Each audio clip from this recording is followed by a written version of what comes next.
Good morning, dear students. Welcome to FS Inter College Dorania Bareilly online classes. English grammar के अंतर्गत जो topic है direct and indirect narration, जिसके अंतर्गत लेक्चर नंबर 10 टुडे, यानी यदि रिपोर्टेड स्पीच में यस या नो आए तो हमें इनडायरेक्ट स्पीच में क्या करना पड़ेगा। तो इस पर थोड़ा सा मैं आपको बता रहा हूँ।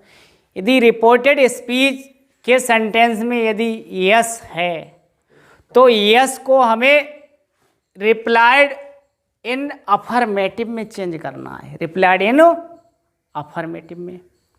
और यदि रिपोर्टेड स्पीच के सेंटेंस में नो है, आपको नो दिखाई पड़ रहा है रिपोर्टेड स्पीच के सेंटेंस में, तो हमें नो का क्या करना है, रिप्लाइड इन नेगेटिव। तो रिप्लाइड इन नेगेटिव में हमको चेंज कर देना है। यस है तो रिप्लाइड इन अफर्मेटिव, नो है तो रिप्लाइड इन नेगेटिव। तो मैंने आपको बताया कि यस होगा तो रिप्लाइड इन अफर्मेटिव कर देंगे और नो होगा तो रिप्लाइड इन नेगेटिव में कर देंगे। तो एग्जाम्पल के लेते हैं। Ravi said to his teacher, यानी रवि ने अपने अध्यापक जी से कहा, अपने गुरुजी से कहा, यस हाँ I can write a letter, यानी यस हाँ I can write a letter, मैं पत्र लिख सकता हूँ। तो इसको हम रिपोर्टेड स्पीच में यस शब्द है लिखा हुआ, तो जब यस आया तो हमें किस प्रकार इनडायरेक्ट स्पीच चेंज करनी है, यानी डायरेक्ट स्पीच से किस प्रकार इनडायरेक्ट स्पीच चेंज करनी है हमें। तो रवि, अब यहाँ यस है तो हमें क्या करना है, रिप्लाइड इन अफर्मेटिव। तो हमें रिप्लाइड इन अफर्मेटिव लिखना है, replied in affirmative,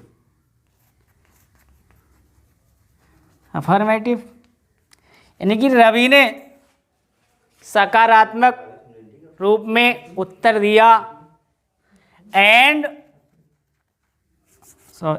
his teacher, यानी अपने अध्यापक को, अपने गुरुजी को, एंड साइड और कहा, यानी रवि ने अपने गुरुजी को सकारात्मक रूप में उत्तर दिया एंड साइड और कहा दैट की। अब आई यहाँ देखो प्रिय बच्चों फर्स्ट पर्सन है, कहाँ से चेंज करेंगे, रवि से। तो रवि मस्कुलिन जेंडर है तो हम ही का प्रयोग करेंगे।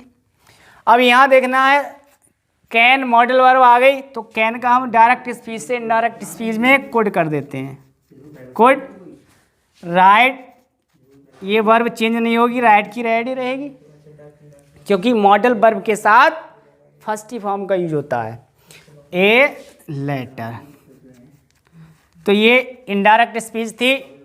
Ravi said to his teacher, yes I can write a letter, यानी रवि ने अपने गुरुजी से कहा यस हाँ I can write a letter, मैं पत्र लिख सकता हूं। तो इसकी इनडायरेक्ट स्पीच हमने चेंज करी है, Ravi replied in affirmative his teacher, यानी रवि ने अपने गुरुजी को सकारात्मक रूप में उत्तर दिया एंड साइड और कहा he could write a letter, मैं पत्र लिख सकता हूं। तो इस प्रकार से प्रिय बच्चों ये डायरेक्ट स्पीच थी जिसमें यस आया, तो हमने उसको इनडायरेक्ट स्पीच में चेंज किस प्रकार कर दिया, जब यस आया तो हमें रिप्लाइड इन अफर्मेटिव में उत्तर देना है। ठीक, तो नेक्स्ट जब नो आया है तो हमें क्या करना है, जब कल कर देंगे, ठीक है। तो नेक्स्ट एग्जाम्पल है she said to her mother, यानी उसने अपनी माँ से कहा, नो नहीं, I shall not go to school, go to school today.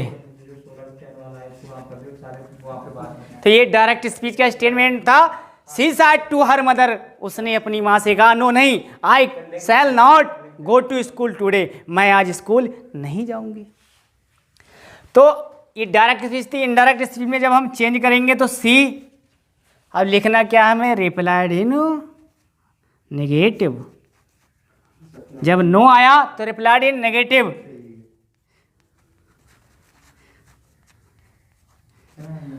Her mother, अपनी माँ से कहा,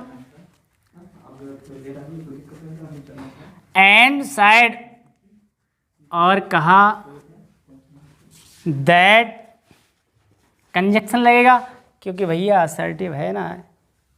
अब नो के लिए तो हमने रिप्लाइड इन नेगेटिव, यानी कि उसने अपनी माँ को नकारात्मक रूप से उत्तर दिया, यानी मना करते हुए। एंड साइड, और बोली या कहा, दैट। अब आई फर्स्ट पर्सन है भैया, कहाँ से चेंज होगा, सी से। तो सी तो फेमिनिन जेंडर है भैया, सी ही रहेगा ये, ठीक। अब सेल है तो आई के साथ सेल यूज होता है, तो सी के साथ बिल, तो बिल का कर देंगे हम वुड, क्योंकि डायरेक्ट से इनडायरेक्ट स्पीच बन रही है।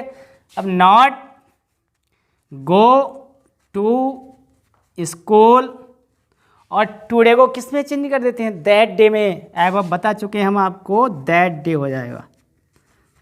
तो इस प्रकार से ये जो डायरेक्ट स्पीच का स्टेटमेंट था, जिसमें रिपोर्टेड स्पीच जो सेंटेंस था उसमें नो आया, तो किस प्रकार हमने इनडायरेक्ट स्पीच में उसको चेंज कर दिया, नो को हटा दिया और रिप्लाइड इन नेगेटिव उसके स्थान पर रखा है। तो प्रिय बच्चों, जब रिपोर्टेड स्पीच के सेंटेंस में यस आए तो यस को हमें हटा देना है, रिप्लाइड इन अफर्मेटिव में उत्तर देना है, और जब नो आए तो नो को हमें हटा देना है, उसके स्थान पर रिप्लाइड इन नेगेटिव लिखना है। तो इस प्रकार से जो डायरेक्ट स्पीच में अगर ये शब्द दिखाई देंगे तो इस प्रकार से हमें उनकी इनडायरेक्ट स्पीच बनानी है। तो मेरे प्रिय बच्चों, यस या नो को हम किस प्रकार रिप्लाइड इन अफर्मेटिव और रिप्लाइड इन नेगेटिव में चेंज बताया, और ये तो थोड़ी लॉन्ग मेथड हो गया, थोड़ा लंबा मेथड हो गया। इसका एक शॉर्ट भी मेथड है जिसको हम बहुत ही आसानी से चेंज कर देंगे, तो वो नेक्स्ट लेक्चर में मैं आपको बताऊंगा। ये तो थोड़ा लॉन्ग मेथड था। यदि यस आए तो हम रिप्लाइड इन अफर्मेटिव और फिर एंड साइड का भी प्रयोग करते हैं, और नो आए तो replied in negative and side का भी प्रयोग करते हैं। लेकिन इसके बावजूद एक शॉर्ट मेथड है, वो आपको बहुत ही इजी लगेगा, इससे भी ज़्यादा इजी लगेगा, क्योंकि इसमें स्टूडेंट को कन्फ्यूजन ये रहती है एग्जाम के दौरान कि वो एंड साइड लिखना भूल जाएगा। जब एंड साइड लिखना आप भूल जाएंगे तो आपका जो सेंटेंस होगा रॉन्ग में चला जाएगा। जो डायरेक्ट स्पीच होगी वो इनडायरेक्ट स्पीच आप बनाओगे उसकी, तो वो रॉन्ग मानी जाएगी। तो इसकी एक सेकंड विधि है, यानी शॉर्ट विधि, वो मैं नेक्स्ट वीडियो में आपको बताऊंगा कि किस प्रकार से हम, यदि यस होगा तो हमें क्या करना है, नो होगा तो हमें क्या करना है। तो मेरे प्रिय बच्चों, मेरा जो लेक्चर था अगर अच्छा लगे तो लाइक करें, मित्रों के साथ शेयर करें और मेरे चैनल को सब्सक्राइब करें। Watching for thanks. मिलते हैं नेक्स्ट लेक्चर में, तब तक के लिए नमस्कार, जय हिंद, जय भारत।